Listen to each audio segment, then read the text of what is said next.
Assalamualaikum warahmatullahi wabarakatuh dan salam sejahtera. Bertemu kita kembali dalam pelajaran kita pada kali ini, yang kita akan fokuskan kepada subtopik ujian T2 kumpulan sampel tak bersandaran. Untuk pengetahuan anda, sebenarnya ujian T ini ada lagi jenis-jenis yang lain, seperti ujian T1 kumpulan sampel dan ujian T2 kumpulan sampel bersandaran. Cuma untuk pelajaran kita pada kali ini, kita hanya fokuskan kepada ujian T2 kumpulan sampel tak bersandaran. Baik, apakah kegunaan ujian T2 kumpulan sampel tak bersandaran ini? Gunanya adalah untuk kita membandingkan dua min yang diperolehi daripada dua kumpulan yang berbeza. Apakah yang dimaksudkan dengan dua min dan dengan dua kumpulan yang berbeza ini? Secara mudahnya, dua min bermaksud dua pembeli ubah bersandar yang diperolehi daripada dua kumpulan yang berbeza. Okey, apakah yang saya cuba sampaikan ini? Cuba kita lihat, bagi memudahkan kefahaman kita, cuba kita lihat contoh yang saya paparkan ini, iaitu satu kajian untuk membandingkan markah pencapaian matematik bagi 20 orang pelajar lelaki dan 20 orang pelajar perempuan. Daripada kajian yang hendak dijalankan ini, kita boleh faham pertamanya DV dia. DV kepada kajian ini ataupun pembuli ubah bebas, pembuli ubah bersandar bagi kajian ini iaitu markah. Manakala pembuli ubah bebas bagi kajian ini iaitu jantinah. Dan daripada kajian yang nak dijalankan ini juga, kita dapat kesan bahawa ada dua kumpulan yang berbeza. Ada dua kumpulan yang berbeza, iaitu satu kumpulan lelaki dan satu lagi kumpulan perempuan. Okey, mana datangnya dua min? Dua min yang diperolehi daripada dua kumpulan yang berbeza itu. Baik, min yang pertama datangnya daripada min markah pencapaian matematik pelajar lelaki. Dan yang keduanya, min yang kedua datangnya daripada min markah pencapaian matematik pelajar perempuan. Jadi itu yang dimaksudkan dua min pembeli ubah bersandar yang datang daripada dua kumpulan yang berbeza. Jadi saya harap anda semua jelas tentang apakah yang dimaksudkan dengan dua min daripada dua kumpulan yang berbeza itu. Baik, seterusnya, untuk kita faham bagaimana kita nak mengira ujian T2 kumpulan sampel tak bersandaran ini, cuba kita lihat contoh soalan ini. Contoh soalan ini, dia nak mengkaji kesan belajar secara maths dan kesan belajar secara space terhadap prestasi pencapaian murid dalam peperiksaan bagi 20 orang responden, yang mana dia ada dua hipotesis di sini lah. Satu HO, iaitu hipotesis null, yang menyatakan bahawa belajar secara space sama dengan belajar secara maths, maknanya tak ada beza antara belajar secara space dengan secara maths ni, tak ada beza. Yang kedua, hipotesis alternatif, yang dinyatakan belajar secara space lebih berkesan daripada belajar secara maths, ataupun dikatakan sebagai mu1 ni, iaitu belajar secara space lebih berkesan daripada mu2, iaitu belajar secara maths. Dan di bawah ni disenaraikan data belajar secara space dan yang keduanya data belajar secara maths. Baik, bagaimana kita nak mengira ujian T ini, ujian T bagi kumpulan sampel tak bersandaran? Untuk mengira soalan tadi, kita perlu menggunakan ujian T dua sampel tak bersandaran seperti berikut, iaitu T kira sama dengan skor ataupun min skor X ditolakkan dengan min skor Y per dengan punca kuasa 2 S kuasa 2 X, iaitu varian perkan dengan bilangan responden X tambahkan dengan varian varian Y perkan dengan bilangan responden Y. Kalau anda lihat dalam formula ini, dipaparkan di sini ada dua varian kumpulan yang perlu kita cari. Bagaimana kita nak cari dua varian kumpulan ini? Dua varian kumpulan ini boleh kita cari melalui formula varian, iaitu begini. Untuk varian X kita boleh dapat dengan sum X kuasa 2 ditolakkan dengan kurungan sum X kuasa 2 per dengan NX, iaitu bilangan responden X per dengan bilangan responden X ditolakkan dengan 1. Ini degree of freedom. Kemudian kita nak cari pula varian Y. Varian Y ini, yang ini, varian Y ini sama dengan sum Y kuasa 2 ditolakkan dengan sum Y kuasa 2 per dengan bilangan responden Y perkan dengan bilangan responden Y ditolakkan dengan 1. Kalau kita perhatikan dua formula ini, satu formula T kira dan satu lagi formula untuk mengira varian, kelihatan seperti sukar untuk kita melaksanakan, ataupun kita nak mengaplikasikan pengiraan ujian T dan ujian varian. Jadi untuk memudahkan anda mengira ujian T ini, saya syorkan anda perlulah membuat tabel seperti yang saya paparkan ini, iaitu tabel yang mengandungi data-data belajar secara space dan belajar secara mass. Untuk belajar secara space ni, saya telah mewakilkannya dengan X. Untuk belajar secara mass, saya mewakilkannya dengan simbol Y. Jadi untuk space ini, bagi data X ni, kita senaraikan daripada 23 sampailah kepada 21. Begitu juga dengan data Y ini, kita senaraikan daripada 15 sampailah ke 14 secara menegak. Kemudian kita kira apakah nilai X kuasa 2. Okey, X kuasa 2 ni membawa maksud 23 didarabkan dengan 23 dapatlah 529. Begitu juga dengan 18. Bagi X kuasa 2 nya ialah 18 didarabkan dengan 18, kita akan dapat hasil 324. Begitulah sehingga hasil 441 bagi X kuasa 2 ni, hasil X kuasa 2.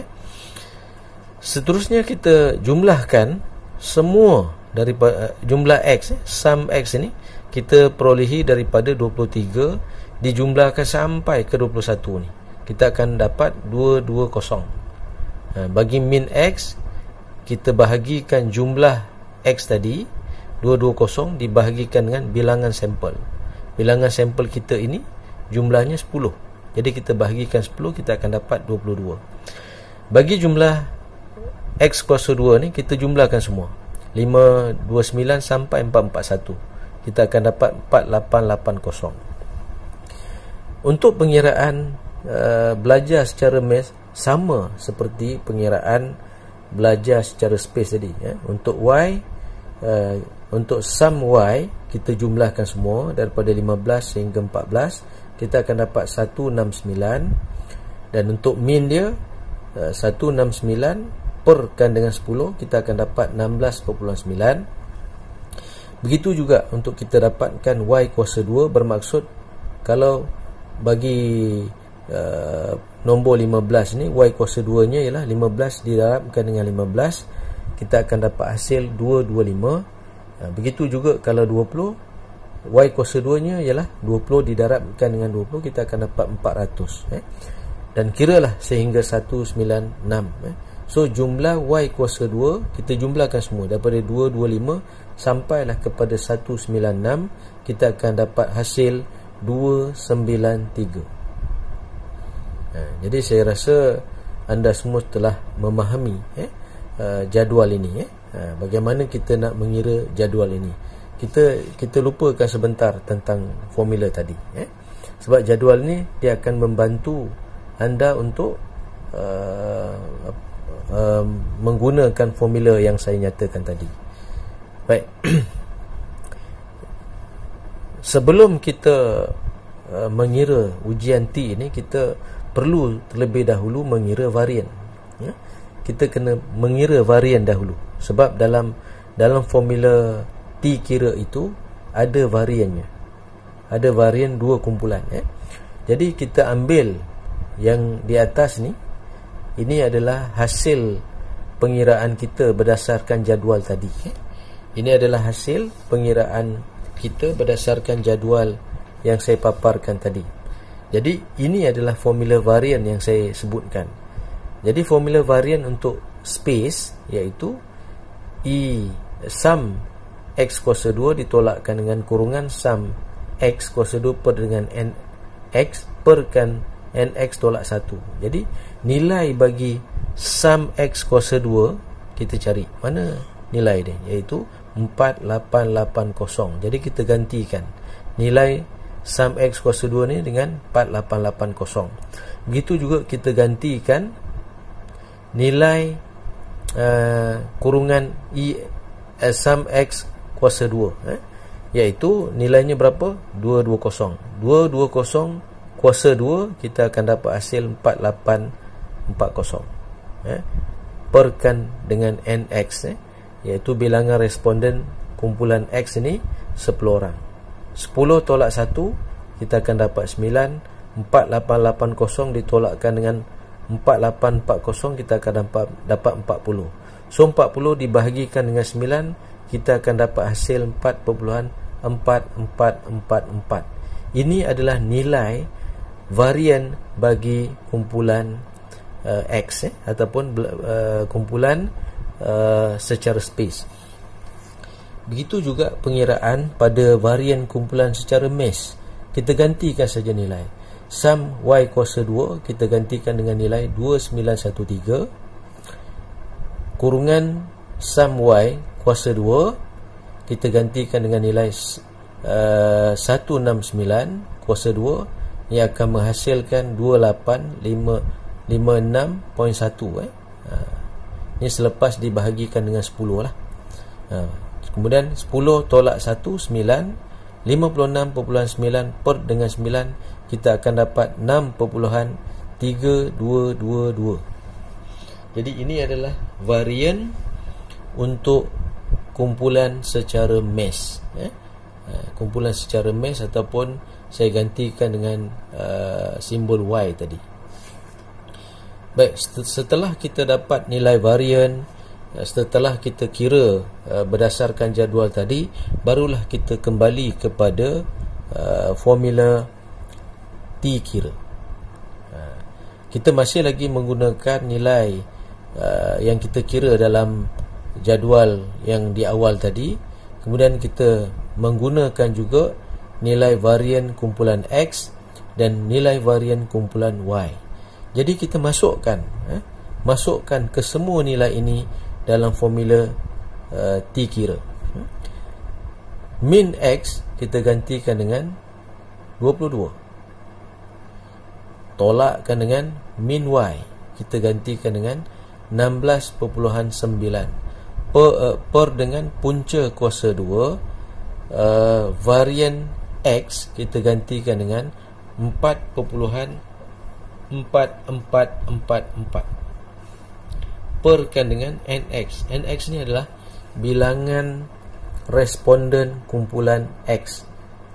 Belajar secara space. So gantikan dengan 10. Kemudian begitu juga kita gantikan nilai varian bagi kumpulan Y, iaitu 6.3222, gantikan, dan bilangan responden bagi kumpulan Y ialah seramai 10 orang, gantikan juga nilainya.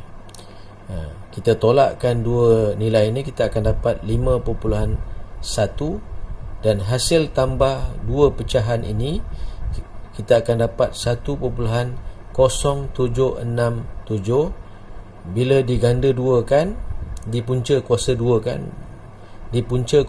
kan, kita akan dapat 1.0376. Jadi 5.1 perkan dengan 1.036, kita akan dapat hasil 4.915. Maka ini adalah nilai bagi T kira. Ini adalah nilai bagi T kira.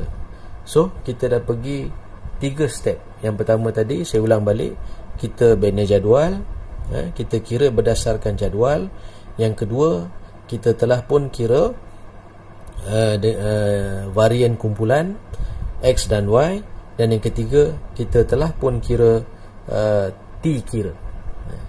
Okey, langkah seterusnya, selepas kita selesai mengira T kira ini, kita perlu pula mengira T critical. T critical ini dikira dengan dua cara. Dikira dengan dua cara, iaitu pertamanya, kita kena tentukan nilai darjah kebebasan dengan menggunakan formula sama ada formula di bahagian atas ni, satunya nx tolak 1 tambah dengan ny tolak 1, ataupun nx tambah nx tolak 2. Jadi saya lebih suka untuk menggunakan formula darjah kebebasan nx tambah ny tolak 2. Jadi darjah kebebasan untuk soalan kajian kita tadi sama dengan nx tambah dengan ny, iaitu bilangan responden bagi kumpulan X ditambahkan dengan bilangan responden bagi kumpulan Y ditolakkan dengan 2. Jadi 10 adalah bilangan responden kumpulan X, dan tambah dengan 10 bilangan responden kumpulan Y ditolakkan dengan 2, kita akan dapat darjah kebebasannya adalah 18. Jadi lihat jadual taburan T untuk hipotesis alternatif satu hujung dengan alfa 0.05. Okey, berdasarkan jadual taburan T, kita kena tengok jadual taburan T ini, maka kita akan dapat berdasarkan jadual taburan T tersebut didapati nilai T critical bagi 18 darjah kebebasan ialah 1.734. Saya faham anda tidak faham apa yang saya maksudkan di sini, sebab kita perlu rujuk kepada jadual taburan T. Okey, apa itu jadual taburan T? Kita boleh dapat jadual ini daripada buku-buku statistik lah. Jadualnya dalam bentuk begini. Ini satu contohnya. Jadual taburan T. Jadi DF ini adalah degree of freedom. Jadi kita kena tengok degree of freedom bagi 18. Kita turun secara menegak, kita akan nampak 18 di sini. Kita akan dapat nombor 18 di sini ya. Jadi dia kata tadi pada alfa 0.05. Jadi kita lihat pada 18, kemudian kita lihat pula yang setentang dengan 18 ialah 18 setentang dengan 18 di bawah 0.05 ini adalah 1.734. Ini adalah nilai bagi darjah kebebasan 18. Kita pergi sini, kita pergi balik kepada slide sebelumnya. Jadi bila kita lihat jadual taburan T tadi, kita dapat tahu bahawa nilai bagi T critical 18 darjah kebebasan ialah 1.734. Okey, jadi dalam paparan saya ini, kita telah pun tahu pertamanya T kira, 4.91 dan kita telah pun tahu yang keduanya T critical, iaitu 1.734. Okey, langkah seterusnya kita nak tafsirkan nilai statistik T yang kita kira tadi. Baik, untuk kita tafsirkan nilai statistik T tadi, kita perlulah menggunakan panduan ini. Jika T kira lebih besar daripada T critical, jika kita dapati nilai T kira itu lebih besar daripada nilai T critical, maka kita tolak HO, hypothesis null, dan kita terima hypothesis alternatif. Maksudnya kita terima bahawa ada terdapatnya perbezaan antara dua mean yang kita bandingkan. Saya ulang balik. Untuk yang pertama ni, panduan yang pertama ini, tolak HO dan terima HA ni, dia membawa maksud kita terima bahawa ada terdapatnya perbezaan antara dua mean yang kita bandingkan. Namun jika kita lihat panduan yang kedua ni, jika T kira kurang ataupun sama dengan T critical, maka terima HO dan tolak HA. Kita terima hipotesis null dan kita tolak hipotesis alternatif. Maksudnya kita terima bahawa tidak ada perbezaan, tidak ada perbezaan antara dua mean yang kita bandingkan. Saya ulang balik, sekiranya T kira lebih kecil ataupun sama dengan T critical, ini membawa maksud kita terima bahawa tidak ada perbezaan antara dua mean yang kita bandingkan. Jadi panduan tafsiran nilai statistik T ini perlu diingat dan difahami dengan jelas supaya kita boleh menginterpretasikan data yang telah kita kira tadi. Baik, kita kembali semula kepada data yang telah kita kira. Tadi untuk T kira kita dapat 4.915. Kita dapati bahawa lebih besar daripada T critical, 1.734. Okey, bila lebih besar, apakah tafsirannya? Tolak HO dan terima HA. Maksudnya ada perbezaan antara dua mean. Di sini ada perbezaan antara dua mean. Okey, apakah yang dimaksudkan dengan ada perbezaan antara dua mean? Baik, ini saya telah masukkan nilai-nilai yang kita kira tu dalam bentuk jadual. Jadi kalau kita lihat di sini, T kira 4.915 dan T critical 1.734. Jadi ini saya katakan tadi ada perbezaan. Okey, apa maksudnya? Maksudnya ada perbezaan antara belajar secara space dengan belajar secara mass. Ada kesan. Belajar secara space dengan belajar secara mass ni ada kesan perbezaannya. Itu yang pertama. Yang kedua, kita nak tahu space yang bagus ke ataupun mass yang bagus. Jadi untuk tahu itu kita lihat nilai mean.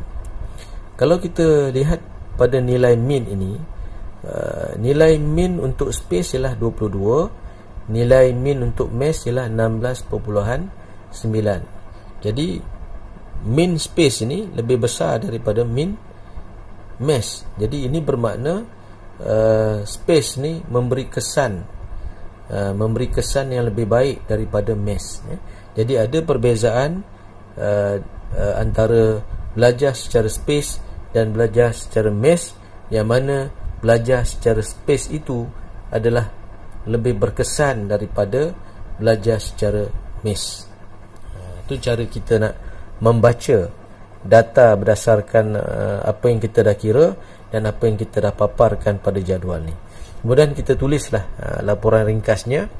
Dapatan ujian T sampel tak bersandaran dalam jadual 5.7 adalah berdasarkan ujian satu hujung bagi nilai T kritikal 1.734 dengan 18 darjah kebebasan. Nilai T kritikal 1.734 adalah lebih kecil berbanding dengan nilai T kira 4.915. Nilai T kira yang lebih besar daripada nilai T kritikal itu membolehkan hipotesis null ditolak dan menerima hipotesis alternatif. Maksudnya ada perbezaan.